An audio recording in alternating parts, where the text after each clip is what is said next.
संसार की सबसे शक्तिशाली वस्तु। एक दिन गुरुकुल के शिष्यों में इस बात पर बहस छिड़ गई कि आखिर इस संसार की सबसे शक्तिशाली वस्तु क्या है। कोई कुछ कहता तो कोई कुछ। जब पारस्परिक विवाद का कोई निर्णय न निकला तो फिर सभी शिष्य गुरुजी के पास पहुंचे। सबसे पहले तो गुरुजी ने उन सभी शिष्यों की बातों को सुना और कुछ सोचने के बाद बोले, तुम सबों की बुद्धि खराब हो गई है, क्या ये अनाप शनाप निरर्थक प्रश्न कर रहे हो। इतना कहकर वे वहाँ से चले गए। हमेशा शांत स्वभाव रहने वाले गुरुजी ने किसी से इस प्रतिक्रिया की उम्मीद नहीं की थी।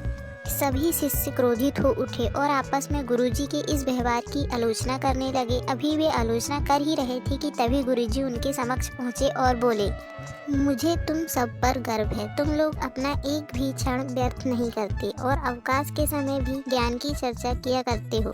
गुरुजी से प्रशंसा के बोल सुनकर शिष्य गदगद हो गए। उनका स्वाभिमान जागृत हो गया और सभी के चेहरे खिल उठे।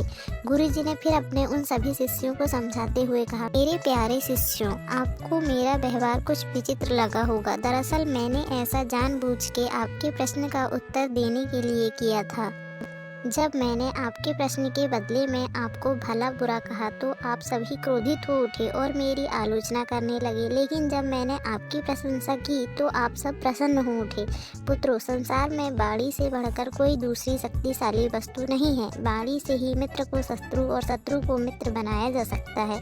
ऐसी शक्तिशाली वस्तु का प्रयोग प्रत्येक व्यक्ति को सोच समझकर करना चाहिए।